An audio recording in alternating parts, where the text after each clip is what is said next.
Sa mga nagre-review dyan, panoorin nyo po ng buo ang part 1 hanggang part 11 ng video na to. At ilalagay ko din sa description box ang link para madali nyo pong makita. Habang nagmamaneho, gusto mong lumiko pakaliwa sa minor na kalsada, paano ang gagawin mo? A. Manatili sa gitna ng daan. B. Magmabilis na lumipat. C. Huwag magmadali at ayusin lamang ang paglipat. Ang tamang sagot letter C, huwag magmadali at ayusin lamang ang paglipat. Maaari kang magmaneho sa pathway. A. Kapag walang taong naglalakad ng malapit. B. Papasok sa isang pag-aari. C. Para maka-overtake sa mabagal na daloy ng trapiko. Ang tamang sagot letter B, papasok sa isang pag-aari. Ano ang ibig sabihin ng pavement marking na ito? A. Bawal pumarada. B. Bawal mag-overtake ang trailer. C. Linyang naghihiwalay sa magkasalubong na direksyon. Ang tamang sagot letter C. Linyang naghihiwalay sa magkasalubong na direksyon.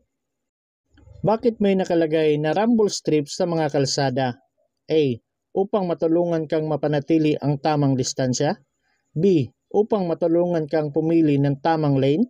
C. Upang matawag ang iyong kamalayan sa bilis ng iyong takbo. Ang tamang sagot letter C. Upang matawag ang iyong kamalayan sa bilis ng iyong takbo. Habang nagmamaneho ay may ginagawang daan, may pansamantala na pinakamataas na limitasyon sa bilis na karatula. Ano ang gagawin mo? A. Sumunod. B. Hindi sumunod. C. Sumunod lang kapag makitid na ang daan. Ang tamang sagot letter A, sumunod. Dumating ka sa cross na daan at gusto mong lumiko sa kaliwa at mayroon kang birding arrow na ilaw. Makakatuloy ka ba? A. Oo, makakaliko ka dahil walang ibang sasakyan ang pwedeng pumasok sa sangang daan. B. Hindi. Hindi ka makakaliko maliban na lang kung mayroon kang green left pointing arrow. C. Oo, makakaliko ka sa kaliwa, ngunit kailangan mo pa ring magbigay daan sa taong naglalakad at sa trapiko.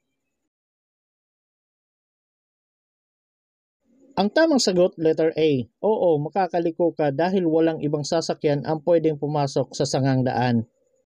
Ang pangunahing layunin ng pagtingin sa harapan habang nagmamaneho ay A. Upang tingnan kung may mga traffic enforcers.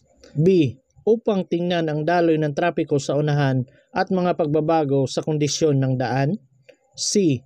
Upang tingnan kung may mga aksidente. Ang tamang sagot letter B. Upang tingnan ang daloy ng trapiko sa unahan at mga pagbabago sa kondisyon ng daan. Paano mo itinatapon ang langis ng makina ng motorsiklo na gamit na? A. Ito ay itinatapon ng maayos sa pamamagitan ng pagbuhos nito sa sahig. B. Itapon ito ng maayos sa pamamagitan ng pagdala sa mga oil change facilities. C. Itapon ito ng maayos sa pamamagitan ng paglagay nito sa iyong basurahan. Ang tamang sagot letter B. Itapon ito ng maayos sa pamamagitan ng pagdala sa mga oil change facilities. Sa gabi, may nakita kang taong naglalakad na nakasuot na nagre-reflection na damit at may dalang matingkad na pulang ilaw. Ano ang ibig sabihin nito? A. Papalapit ka sa accident black spot. B. Papalapit ka sa ginagawang kalsada. C. Papalapit ka sa organisadong paglalakad. Ang tamang sagot letter C. Papalapit ka sa organisadong paglalakad. Bilang isang driver, ikaw ay higit na makakadulot ng pinsala sa kapaligiran sa pamamagitan ng A. Pagpapatakbo ng matulin. B. Pumili ng sasakyan na matipid sa gasolina. C. Regular na pagpapatingin at pagpapamintena ng iyong sasakyan. Ang tamang sagot letter A. Pagpapatakbo ng matulin. Kapag ang paglabag sa Republic Act No. 10666 sa Safety Children Aboard Motorcycle ay nagresulta sa kamatayan o pinsala, ano ang ipapataw na parusa sa motorcycle rider or operator nito? A. Isang taon na pagkakakulong na walang ibibigay na pagkiling ayon sa Revised Penal Code 1. B. 6 na buwang pagkakakulong. C. 5 buwan na pagkakakulong. Ang tamang sagot letter A. Isang taon na pagkakakulong na walang ibibigay na pagkiling ayon sa Revised Penal Code 1. Ayon sa Republic Act 4136, anong bahagi ng sasakyan ang ipinagbabawal na putulin o tanggalin? A. Kable ng preno. B. Accelerator cable. C. Muffler. Ang tamang sagot letter C. Muffler. Maaari ka bang manatili sa loob ng intersection? A. Kung ang ilaw pantrapiko ay kulay pula. B. Kung ikaw ay nakatigil. C. Hindi maaari. Ang intersection ay nararapat na maluwag sa lahat ng oras. Ang tamang sagot letter C. Hindi maaari. Ang intersection ay nararapat na maluwag sa lahat ng oras. Lumapit ka sa isang intersection na may isang hanay na mga signal ng trapiko. Ang mga signal ay blanko. Ano ang dapat mong gawin? A. Ituring ang mga intersection na mayroon pa ring palatandaan ng stop sa lahat ng direksyon. B. Huminto sa intersection na parang mayroon kang isang pulang ilaw. C. Pabagalin at maghanda upang magbigay daan sa anumang trapiko sa unahan. Ang tamang sagot letter A. Ituring ang mga interseksyon na mayroon pa ring mga palatandaan ng stop sa lahat ng direksyon. Paano mo maiiwasan ang maaksayang paggamit ng gasolina? A. Punuin ng gasolina ang saddle at top box. B. Bihira lamang napatingnan ang kondisyon ng sasakyan. C. Napapatingnan ng wasto at napapanatili ang kondisyon ng sasakyan. Ang tamang sagot letter C. Napapatingnan ng wasto at napapanatili ang kondisyon ng sasakyan. Hindi maaaring pumarada o huminto ang driver sa tabi ng kalsada na may nakasulat na stop kung ito ay sakop ng A. 3 metro. B. 5 metro. C. 6 na metro. Ang tamang sagot letter C. 6 na metro. Ang yellow box pavement marking ay pinipinta sa loob ng intersection na walang sasakyan ang A. Pinahihintulutang dumaan. B. Pinahihintulutang bumusina. C. Pinahihintulutang huminto. Ang tamang sagot letter C. Pinahihintulutang huminto. Ano ang pinakamainam na paraan sa pagbibigay ng karapatang dumaan? A. Pagbibigay ng daan. B. Pagpapabilis ng pag-andar. C. Ang anumang dumating ang unang pagbigyan. Ang tamang sagot letter A. Pagbibigay ng daan. Ano ang pinakamabuting gawin kung ikaw ay iniimbitahan sa hapunan at alam mong ikaw ay magmamaneho pa uwi? A. Kumain ng mainit na pagkain at uminom ng alak. B. Iwasang paghalu-haluin ang mga alak na iinumin. C. Huwag uminom ng anumang alak. Ang tamang sagot letter C. Huwag uminom ng anumang alak. Kailan mo dapat tingnan ang level ng langis ng makina ng sasakyan? A. Kapag mainit ang makina. B. Kapag umaandar ang makina. C. Kapag malamig na ang makina. Ang tamang sagot letter C. Kapag malamig na ang makina. Kung ikaw ay nasa ilalim ng impluwensya ng inuming nakakalasing habang nagmamaneho, malamang na ikaw ay A. Makakapagdesisyon ng mahusay. B. Makakapag-isip ng mas mahusay. C. Mabagal ang reaksyon. Ang tamang sagot letter C. Mabagal ang reaksyon. Ano ang isinasaad sa batas na dapat mong sundin kapag papalapit sa isang intersection na may isang stop sign? A. Magbigay ng daan kung kinakailangan sa mga sasakyang papalapit mula kaliwa hanggang kanan. B. Itigil at magpatuloy kapag ligtas na gawin ito. C. pabagalin ang sasakyan at magpatuloy kapag ligtas na gawin ito. Ang tamang sagot letter B, itigil at magpatuloy kapag ligtas na gawin ito. Alin ang tamang pagkakasunod-sunod ng traffic light? A. Pula birdie, dilaw birdie, birdie pula. B. Pula birdie, dilaw pula, pula dilaw. C. Pula birdie, dilaw pula, birdie dilaw. Ang tamang sagot letter C, pula birdie, dilaw pula, birdie dilaw. Ang maramihang linya ng paglalakbay sa parehong direksyon ay nahahati ng anong kulay na linya sa daan? A. Orange, B. Pula, C. Puti. Ang tamang sagot letter C, puti. Para saan ang kaliwang linya ng tatlong linya sa expressway? A. Mga coach lang, B. Mga sasakyang pang-emergency lang, C. Sa pag-o-overtake. Ang tamang sagot letter C, sa pag-o-overtake. Alin sa mga sumusunod ang hindi lamang delikado kung hindi illegal din habang nagmamaneho? A. Ang pagte-text o pagtawag habang nagmamaneho, B. Ang pag-aayos ng iyong mga salamin sa labas, C. Pakikinig ng musika. Ang tamang sagot letter A, ang pagte-text o pagtawag habang nagmamaneho. Ang ibig sabihin ng pulang X sa mga toll gate ay A. Hindi ka maari sa lane na ito, B. Maari ka sa lane na ito, C. Kailangan mong umalis sa lane na ito. Ang tamang sagot letter A, hindi ka maaari sa lane na ito. Ang tamang senyas ng kamay kapag kumakanan ay A. Ang kaliwang braso at kamay ay nakaturo sa kaliwa, B. Ang kaliwang braso at kamay ay nakaturo sa itaas, C. Ang kaliwang braso ay nakababa at ang kamay ay nakaturo sa lupa.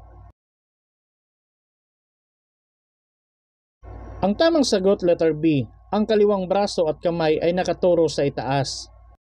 Ang student driver's permit ay may bisa na hanggang A. 6 na buwan, B. 1 taon, C. 90 araw.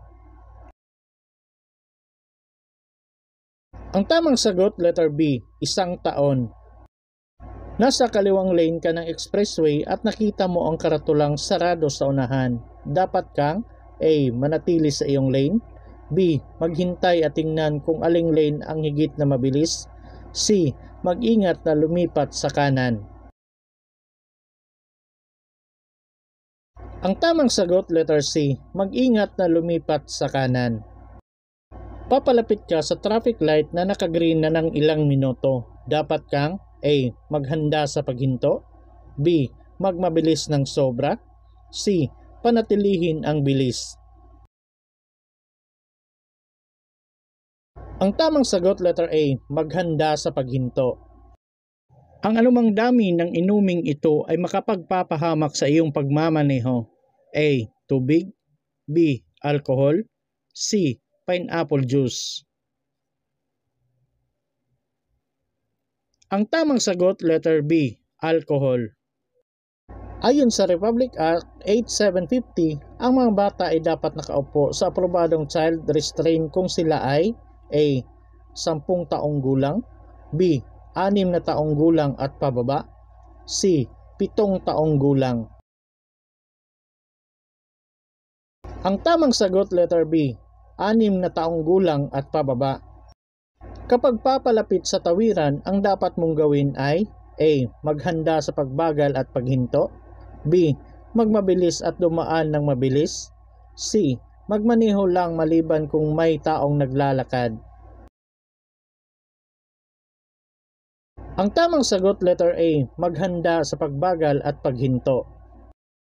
Ang pagmamaneho ng nakainom o may impluwensya ng ibang iligal na sangkap ay labag sa batas at maaring magresulta sa A. Parusang mabigat na multa, B. Habang buhay na pagbawi ng lisensya sa pagmamaneho, C. Walang katiyakang pagkakasuspinde ng lisensya sa pagmamaneho.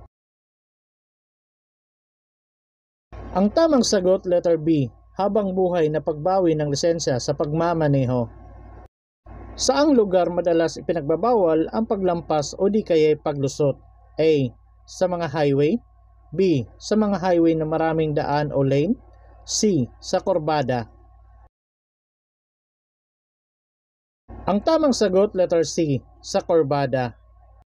Kung itinuturo ng driver sa harapan mo ang kaliwang kamay ng pataas, siya ay A. Liliko pa kanan. B. Liliko pa kaliwa. C. Hihinto. Ang tamang sagot, letter A. Liliko pa kanan. Ano pa ang mga maaring makaapektong na matindi sa iyong konsentrasyon bukod sa alak?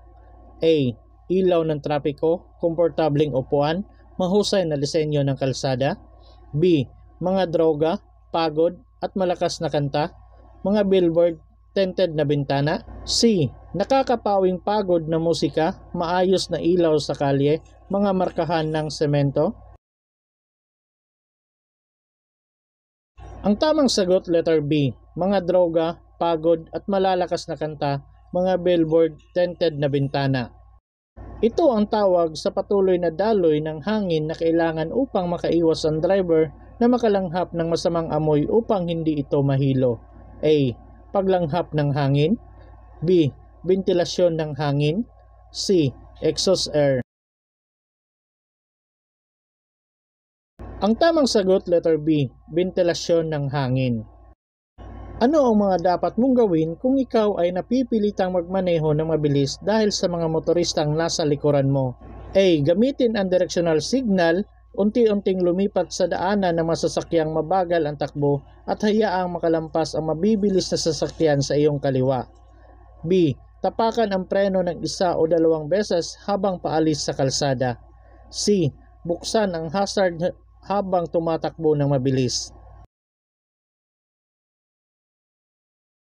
Ang tamang sagot, letter A. Gamitin ang directional signal, unti-unting lumipat sa daanan ng masasakyang mabagal ang takbo at hayaang makalampas ang mabibilis na sasakyan sa iyong kaliwa. Sa pagmamaneho sa kalsada, dapat handa ang mga dokumentong ito. A. DL at rehistro at insurance policy. B. May bisa na DL, updated na rehistro at insurance policy. C. CPC at permit rex. Ang tamang sagot, letter B. May bisa na DL at updated na rehistro at insurance policy. Kapag liliko ka sa sulok, ang driver ay gagamit ng pamamaraan na ito sa pagmamaniobra ng manibela. A. Dalawang kamay na pamamaraan. B. Handover na pamamaraan. C. Hand-to-hand na pamamaraan. Ang tamang sagot, letter B. Handover na pamamaraan. Maliban sa pagbukas ng iyong signal, ano ang marapat mong gawin kung patungo sa highway? A. Bawasan ang tulin ng takbo upang makaiwas sa road crash. B. Itugma ang bilis sa daloy ng trapiko sa loob ng highway. C. Tuluyang huminto at hintaying maging maluwag at ligtas ang daanan. Ang tamang sagot, letter B. Itugma ang bilis sa daloy ng trapiko sa loob ng highway. Ang daloy ng trapiko sa mga rotonda sa Pilipinas ay A. Pakanan. B. Pakaliwa. C. Kahit saang direksyon. Ang tamang sagot, letter B. Pakaliwa. Saan ka pwedeng mag-overtake sa one-way na kalye? A. Sa kaliwang bahagi lamang. B. Alinman sa kaliwa o kanan. C. Hindi pwedeng mag-overtake. Ang tamang sagot, letter B. Alinman sa kaliwa o kanan. Ano ang paglabag ng driver kung nagpapatakbo ito ng sasakyang kumikislap-kislap ang ilaw ng preno? A. Illegal na modifikasyon. B. Sagabal sa daan. C. Hindi ligtas na pagmamaneho. Ang tamang sagot, illegal na modifikasyon. Alin sa mga sumusunod ang magpapahusay sa pagkonsumo ng gasolina? A. Maikling paglalakbay na may malamig na makina tuwing gabi. B. Pagbabawas ng bilis tamang pagpreno at pagpaplano ng maayos. C. Pagmamaneho sa mga higit na mababang kambyo habang bukas ang aircon. Ang tamang sagot, letter B. Pagbabawas ng bilis, tamang pagpreno at pagpaplano ng maayos. Kung lalapit ka sa isang intersection kung saan walang pulis na nagtatrabaho at walang signal, dapat kang patungo sa A. Trapiko mula sa iyong likuran, B. Trapiko na nagmula sa iyong harap, C. Trapiko na nagmula sa iyong kanan. Ang tamang sagot, letter C. Trapiko na nagmula sa iyong kanan. Pagkaraang mabigyan ng student driver's permit, ano ang pangunahing isaalang-alang sa pag-aaral at pagpapatakbo ng sasakyang dimotor? A. Ang nag-aaral magmaneho ay dapat malusog sa pangangatawan sa panahon ng pagsasanay kahit walang instructor upang maiwasan ang banggaan sa kalsada.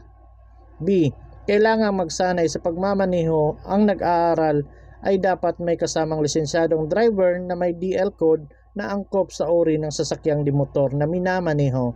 C. Kailangang magsanay mag-isa sa pagmamaneho ang nag-aaral upang makapasa sa eksaminasyon na pang non-professional na lisensya. Ang tamang sagot, letter B. Kailangang magsanay sa pagmamaneho ang nag-aaral at dapat may kasamang lisensyadong driver na may DL code na naangkop sa uri ng sasakyang dimotor na minamaneho. Ano ang mga gagawin mo kung may matatandang tumatawid sa kalsada? A. Kumaway ka upang malaman nila na nakita mo sila. B. Bumusina ka ng tuloy-tuloy. C. Magpasensya at hayaan silang makatawid. Ang tamang sagot, letter C. Magpasensya at hayaan silang makatawid. Kapag may isa pang linya na bukas o pwedeng daanan, ayos lang ba na magpatuloy sa normal na bilis kapag may sasakyang pang-emergency? A. Oo. B. Hindi. C. Depende sa abilidad ng driver. Ang tamang sagot, letter B. Hindi. Sa intersection na may ilaw pantrapiko, liliko lamang pakaliwa kapag A. Bukas ang pulang ilaw o pulang ilaw na araw. B. Dumaan na ang mga parating na mga sasakyang dederetso. C. Nakailaw ang berdeng kaliwang araw. Ang tamang sagot, letter C. Nakailaw ang berdeng kaliwang araw. Ikaw ba ay pwedeng lumiko pakanan sa isang pulang signal? A. Oo, ito ay isang protektado na pagliko, kaya magkakaroon ka ng tamang daan. B. Oo, magagawa mo lamang pagkatapos na huminto at magbigay daan sa trapiko. C. Oo, magagawa mo lamang ito kung pinapayagan ka ng isang sinyas na gawin ito. Ang tamang sagot, letter C. Oo, magagawa mo lamang ito kung pinapayagan ka ng isang sinyas na gawin ito. Ano ang dapat mong gawin kung sinadyang tinawid ng nakasalubong na sasakyan ang gitnang daanan o lane upang lumusot o mag-overtake sa isa pang sasakyan? A. Maging alerto at bagalan ang takbo o huminto kung kinakailangan. B. Bumusina at panatilihin ang bilis ng pagtakbo. C. Pailawin ang headlight. Ang tamang sagot, letter A. Maging alerto at bagalan ang takbo o huminto kung kinakailangan. Paano ka dapat pumarada sa tabi ng sasakyan na may ganitong sticker? A. Pumarada nang nakasampa ang dalawang gulong sa bangketa. B. Pumarada malapit sa kabilang gilid ng sasakyan. C. Pumarada ngunit magbigay ng tamang puwang para sa wheelchair. Ang tamang sagot, letter C. Pumarada ngunit magbigay ng tamang puwang para sa wheelchair. Kung may nakita kang bola mula sa likuran ng isang nakaparadang sasakyan sa isang kalye, malamang may batang nakasunod dito. Ano ang gagawin mo? A. Bilisan ang takbo. B. Bagalan ang takbo. C. Bumusina at panatilihin ang bilis ng takbo. Ang tamang sagot, letter B. Bagalan ang takbo. Alin sa mga sumusunod na halimbawa ang maaari mong gawin kapag tumatawid sa isang sulong solid na dilaw na linya? A. pumunta sa isang driveway kung ligtas na gawin ito? B. Upang dumaan sa highway? C. Upang dumaan sa isang U-turn na highway? Ang tamang sagot, letter A. Pumunta sa isang driveway kung ligtas na gawin ito. Bilang kapalit ng pulang bandera, ano ang kinakailangan sa gabi para ipakita ang mga karga na lumampas sa haba ng sasakyan? A. Puting ilaw. B. Pulang ilaw. C. Wala. Ang tamang sagot, letter A. Puting ilaw.